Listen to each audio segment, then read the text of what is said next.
Hi friends, இன்றைக்கி momos recipe தான் பார்க்க போகிறோம். மைதா இல்லாமல் கோதுமை மாவு இல்லாமல் பண்ணியிருக்கிறேன். ஃபுல் வீடியோ பாருங்கள். வாங்க வீடியோக்குள்ளே போகலாம்.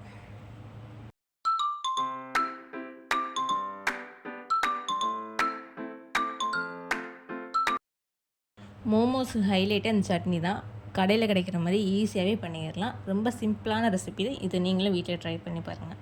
3 தக்காளி, அது கூட 10 பல் பூண்டு, ரெட் சில்லி கொஞ்சம் எடுத்துக்கோங்க. நல்லா கொதித்து அந்த ஸ்கின்னெல்லாம் பீல் ஆகி வந்ததுக்கப்புறம் ஸ்டவ் ஆஃப் பண்ணிக்கோங்க. ஆற வச்சுட்டு மிக்ஸி ஜாரில் போட்டு நல்லா அரைச்சி எடுத்துக்கோங்க.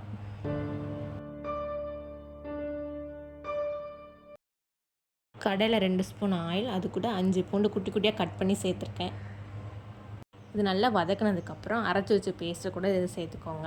இது சேர்த்து ஒரு 2-3 மினிட்ஸ் மட்டும் நல்லா கொதிச்சதுக்கப்புறம் அது கூட சால்ட்டு, கொஞ்சம் சுகர் சேர்த்துக்கோங்க.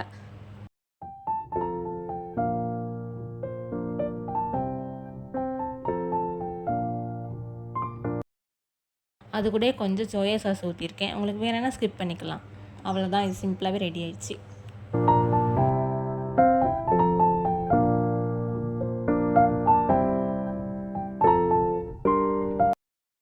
நான் இன்றைக்கி வெஜ் மோமோஸ் தான் பண்ணியிருக்கேன். அது கூடவே முட்டைக்கோஸ் கொஞ்சம் துருவி சேர்த்துருக்கேன். பீட்ரூட், கேரட், உங்களுக்கு என்ன வெஜிடபிள் வேணுனாலும் ஆட் பண்ணிக்கலாம். அது கூட காலிஃப்ளவரும் சேர்த்துருக்கேன். நீங்கள் கொஞ்சம் நேரம் மட்டும் வதக்கினா போதும், தண்ணியெலாம் ஊற்றி வதக்க வேண்டாம். அப்படியே மட்டும் லைட்டாக வதக்கிட்டு கொஞ்சம் சால்ட்டு, அது கூட சாட் மசாலா மட்டும் போட்டிருக்கேன்.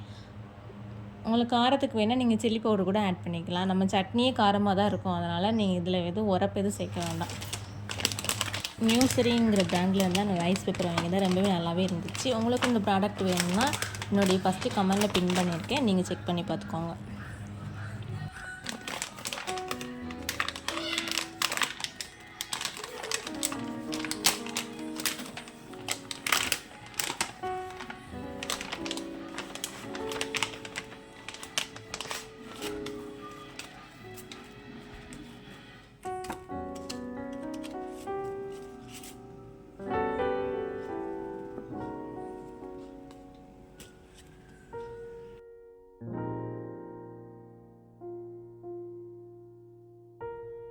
இந்த பேப்பர் கொஞ்சம் ஹார்டாக தான் இருக்கும். ஃபஸ்ட்டு வந்து நீங்கள் 2 கட் பண்ணி இந்த சொரப்பு பகுதி வந்து வெளியே இருக்கிற மாதிரி வச்சுக்கோங்க. உள்ளே அந்த நைஸாக இருக்கிற பகுதி தான் உள்ளே இருக்கணும். நல்ல வாட்டரில் 2-3 மினிட்ஸ் மட்டும் நல்லா டிப் பண்ணி எடுத்துட்டிங்கன்னா இந்த மாதிரி சாஃப்டாக ஆயிரும். அதுக்கப்புறம் நீங்கள் யூஸ் பண்ணிக்கலாம்.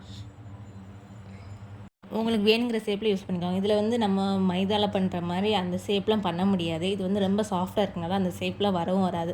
கொஞ்சம் சதுரமாக பண்ணலாம், இல்லைன்னா பொட்டில் மாதிரி பண்ணலாம். நான் ஃபஸ்ட்டு அதான் பண்ணியிருந்தேன். அந்த வீடியோ எப்படி மிஸ் ஆகிடுச்சு. அதுக்கப்புறம் தான் சரி டைம் ஆச்சுன்னு சொல்லிவிட்டு நான் அந்த வீடியோ பண்ணியிருக்கேன். இது வந்து பீட்ரூட் ஜூஸ் இதில் டிப் பண்ணி தான் பண்ணியிருந்தேன். பொட்டில் மாதிரி பண்ணியிருந்தேன். அந்த வீடியோ இல்லாதனால தான் சரி அப்படி சொல்லிட்டு அந்த மாதிரி காமிச்சேன். நீங்கள் இது பண்ணுறதுமே ஈஸி தான். இதை கூட பண்ணிக்கலாம் நீங்கள் வேணுன்னா. இது ரொம்ப நேரம் ஸ்டீம் பண்ணாதீங்க. ஒரு 2 மினிட்ஸ் மட்டும் ஸ்டீம் பண்ணி எடுத்துக்கோங்க. அவ்வளோதான், சிம்பிளாக ரெடி.